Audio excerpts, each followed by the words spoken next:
Saya dipisahkan dari anak saya. Saya berdoa, saya puasa, bawa puasa Bu, ya, bawa puasa Bu ya, bawa puasa. Ibu jangan memikirkan apakah doa saya diterima oleh Tuhan atau enggak. Mungkin hari ini belum, besok belum, lusa belum. Ibu, saya berdoa sampai setahun lebih Bu ya. Tapi Tuhan menjawab itu dengan luar biasa Bu. Anak saya yang tidak percaya kepada Tuhan Yesus, anak saya yang menganggap saya ini gila Bu ya. Saya menganggap bahwa mama ini udah jadi mama yang gak bener, mama yang sesat. Dengan kuasa Tuhan Bu, dengan kuasa Tuhan. Bahkan anak saya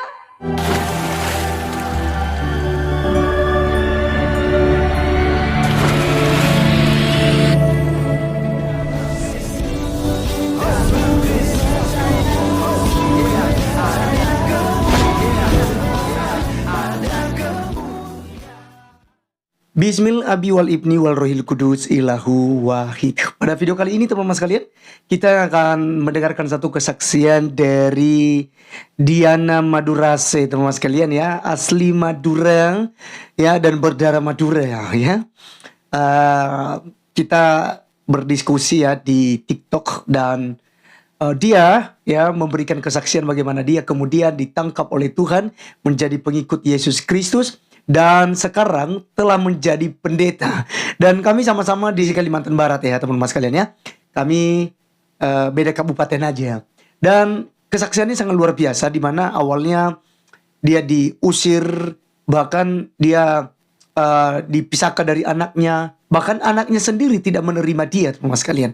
Dan kemudian adik-adiknya juga, sampai adiknya akta kelahirannya dimusnahkan ya, dibakar, dibuang oleh keluarga. Artinya bahwa mereka sudah tidak diterima oleh keluarga mereka. Tapi mereka tetap sabar. Karena mereka tahu bahwa mengikut Tuhan Yesus, jeripaya mereka tidak sia-sia.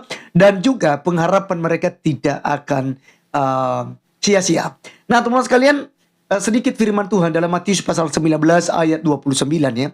Dan setiap orang yang karena namaku meninggalkan rumahnya, saudaranya laki-laki atau saudaranya perempuan, bapak atau ibunya, anak-anak atau ladangnya, akan menerima kembali 100 kali lipat dan akan memperoleh hidup yang kekal ya.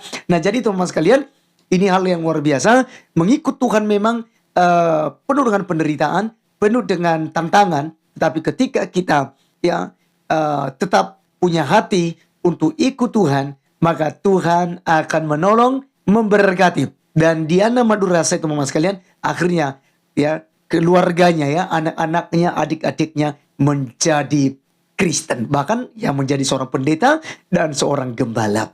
Nah teman-teman sekalian, seperti apa kesaksiannya? Mari kita langsung saja simak yang ada berikut ini. saya dipisahkan dari anak saya. Saya berdoa, saya puasa, bawa puasa Bu ya, bawa puasa Bu ya, bawa puasa. Ibu jangan memikirkan apakah doa saya diterima oleh Tuhan atau enggak. Mungkin hari ini belum, besok belum, lusa belum. Ibu, saya berdoa sampai setahun lebih Bu ya. Tapi Tuhan menjawab itu dengan luar biasa Bu. Anak saya yang tidak percaya kepada Tuhan Yesus, anak saya yang menganggap saya ini gila Bu ya. Saya menganggap bahwa mama ini udah jadi mama yang gak bener, mama yang sesat. Dengan kuasa Tuhan Bu, dengan kuasa Tuhan. Bahkan anak saya, ya Ibu, anak saya sebelum menjadi seorang gembala, anak saya sebelum menjadi seorang evangelis, anak saya sebelum sebagai penginjil, anak saya mengatakan aku nggak mau jadi pendeta. Saat ini Bu, anak saya melayani lebih lagi lebih sungguh daripada saya Bu. Mau jadi pendeta. Dan saya melayani Tuhan Bu. Iya. Iya Ibu. Awalnya dia nggak mau, menganggap saya ini gila loh Bu. Saya ini gila, saya ini ibu sesat. Tapi Bu, ingat Bu, di setiap doa Ibu bawa nama Tuhan. Di setiap doa sebut nama Ibu. Ibu berdoalah di dalam nama Tuhan. Ibu bawa nama Ibu. Karena Ibu puasa Bu. Ya. Saya setiap hari Sabat itu saya haruskan puasa. Hari Sabtu saya puasa Bu. Saya bawa anak saya. Maka tadi Bapak TV Laskar Kristus yang kayaknya kemana-mana saya bawa suami saya itu anak saya. Ya, saya anak saya. Dan saya bersyukur Bu. Kerinduan Ibu tuh sama dengan saya dulu. Di mana anak saya tuh nggak percaya kepada Tuhan. Dan anak saya itu anggap saya ibu yang sesat Bu. Ya. Tapi itulah Bu. Mujizat Tuhan itu nyata loh Bu. Iya, iya. Luar biasa Tuhan Yesus itu Bu. Ya, jangan lelah bahwa di dalam nama Tuhan anak ibu itu dimenangkan jiwanya. Kalau sudah anak ibu, bahkan adik saya Bu, adik saya yang dulu menganggap saya juga sesat, adik saya sekolah penginjilan loh Bu. Ya, bahkan ini saya tadi seperti kesaksian bahwa adik saya pun sampai ijazahnya, sampai akte kelahirannya dibakar. Saya bilang nggak apa-apa dek. Itulah Bu ya, kalau kita benar-benar tulus melayani Tuhan, layani aja Tuhan Bu ya. Ibu puasa, yakin Tuhan itu baik, Tuhan menyertai kita Bu. Iya, mungkin karena belum puasa. Saya punya anak Pernah puasa, belum pernah puasa. Mungkin karena itu bawa kali ya. puasa Bu. Iya, iya, iya. Iya, Iya, bawa puasa Bu ya. iya, iya. Anak saya yang dulu tidak percaya Kristen, anak saya nggak percaya sama Tuhan Yesus. Aduh mama aku udah gila ini, anak mama ini patah hati ini. Tapi Bu, Tuhan Yesus luar biasa Bu. Yang awalnya hanya sekolah aja iya tak iya Bu, sekarang melayani Tuhan Bu. Berhenti merokok anak saya Bapak Ibu ya. Anak saya berhenti merokok. Terus anak saya itu sekarang bukan hanya melayani aja, sampai kemana-mana Bu, gendong tas. Ma, biar aku yang gendong tas, mama nggak usah. Ayo mama yang doakan, aku yang bawa tasnya. Pelayan ke sana kemari Bu. Dan anak saya jadi penginjil sekarang, jadi gembala Bu. Ya, puasa Bu. Bisa. Kalau hari Sabtu, Iya, iya. kalau hari Sabtu saya selalu puasa Bu ya. Puasa itu Ibu tidak langsung seperti kita orang yang kemarin kita toh. Kita ini puasa semampu kita Puasanya dulu Bu ya. gimana? Kalau saya pribadi Bu, saya pribadi ya, mungkin orang lain berbeda, saya nggak tahu. Saya puasa begini, misalnya besok saya mau puasa, malam ini saya makan terakhir jam 9 malam. Jam 9 malam saya berdoa, apa sih niat kita mau puasa? Gitu. Misalnya saya ingin berdoa Tuhan untuk puasakan anak saya. Ya. Si Rio, si Selvario sama si Angel. Biar dia belajar bagaimana mengasihi Tuhan, belajar bagaimana mengenal Tuhan Yesus, sehingga bertobat. Itu Bu.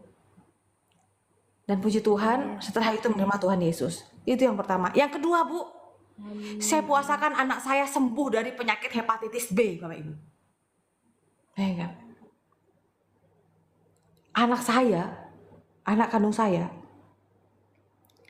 kemarin tidak diterima saat tes TNI.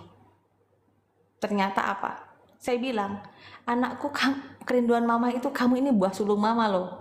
Kerinduan mama nggak pengen anak mama itu kerja di pemerintahan, tapi biarlah kamu melayani Tuhan, kau jalan nak. Kau melayani Tuhan aja nak. Saya katakan seperti itu. Anak saya bersikeras Bu. Tapi itu luar biasanya Tuhan Bu. Anak saya ternyata setelah dites kesehatan, anak saya jatuh karena terkena hepatitis B. Anak saya sempat sembuh, iya. Hepatitis B sembuh Bapak Ibu. Anak saya sendiri ini, saya tumpang tangan, saya puasa loh Bu. Hepatitis tuh penyakit nggak habis. Ya mungkin dikatakan mustahil gitu loh. Tapi memang kenyataannya Bu. Sampai tes darah kemarin, bayar 3 juta. Ke rumah di lab Prodia, rumah sakit ABK Bu. Ya. Kalau orang Pontianak pasti tahu. Itu Bu di situ. Anak saya itu tidak ada virusnya, sembuh. Karena siapa? Karena Tuhan Yesus Bu. Saya tumpang tangan. Saya katakan apa? Anakku, kalau mama nanti doakan kamu sembuh nak, kamu harus janji kamu melayani Tuhan. Iya ma. Kalau aku sembuh ma, aku mau melayani Tuhan. Tapi aku yakin aku tidak akan sembuh ma, karena aku udah browsing ma. Aku udah baca-baca ma, bahwa itu penyakit tidak akan bisa sembuh ma. Tidak ada yang mustahil sayang. Tidak ada yang mustahil. Tidak ada yang mustahil. Anak saya udah gak percaya. Tapi saya katakan, saya akan minta kepada Bapa. Dulu kamu tahu, mama dulu kena penyakit apa? Mama dulu kena penyakit infeksi kandungan akut yang tidak akan bisa punya anak. Bahkan mama itu harus diangkat rahim. Tuhannya orang susah sembuhkan, nak. Saat ini mama akan berdoa kepada Tuhan. Itu kan mama, karena mama dipilih sama Tuhan. Tuhan tuh nggak pilih saya, ma. Ingat sayangku, Tuhan itu mengasihi semua orang. Dan kamu pun juga akan dipilih. Dan kamu terpilih oleh Tuhan saat ini. Saya katakan seperti itu. Saya doa, Bu. Setiap hari, setiap saya puasa, saya doakan Mbak puasa. Kurang lebih 3 bulan, anak saya bilang, Ma, aku pengen cek darah ke lab langsung hanya untuk hepatitisnya. Tahu nggak Bapak Ibu? Tidak ada, sembuh. Karena apa? Mukjizat Tuhan. Nanti ada waktunya Bapak Ibu ya. Anak saya akan ada kesaksian. Ada waktunya. Nanti di YouTube dan juga di TikTok. Dan akhirnya anak saya, Ibu, anak saya masuk sekolah di teologi. Akhirnya anak saya jadi evangelis, jadi gembala, mengembalakan di salah satu pos, dan bahkan jadi saya percayakan mengelola asrama. Ya. Asrama saya ini di ini Bu, di Kalimantan Barat, namanya Yayasan Kasih Terang Madurese. Kenapa saya kasih nama Kasih Terang Madurese? Kasih yang menerangi. Madurese itu kan Madura. Jadi orang-orang, maaf Bapak Ibu ya, maaf ya, saya terlalu jujur orangnya ya. Madura yang dinilai tidak baik oleh beberapa orang, tahulah ya. Saya katakan, jika orang Madura bertobat di dalam nama Tuhan Yesus, orang yang pasti berbeda. Cinta kasihnya berbeda. Dan saya akan buktikan itu. Biarlah saya orang Madura, orang yang saya merasa bersyukur bahwa saya diberkati dan akan saya ini merasa hidup saya adalah hidup untuk memberkati juga. Hidup diberkati untuk memberkati. Kan seperti itu Bu Ana. Pokoknya maju terus Bu. Bawa di dalam doa, bawa di dalam puasa. Meskipun ini nggak mungkin. Ini contohnya saya Bu, nggak jauh-jauh. Saya ngasih contoh pada diri kehidupan saya sendiri, anak saya sendiri Bu.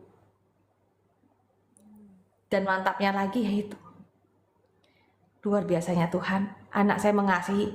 Kami melayani Ibu, bukan hanya orang Kristen, Katolik, yang Islam, bahkan kami pun menolong tidak tanya agamamu apa. Kan ini cinta kasih Bu. Tuhan Yesus datang ke dunia kan nggak bawa agama nih, ya kan? Tapi Tuhan Yesus apa? Menyelamatkan. Itulah Bu, luar biasanya Tuhan. Kalau kita bertobat, pasti kita diberikan kuasa. Amin. Semangat Ibu. Semangat ya kita.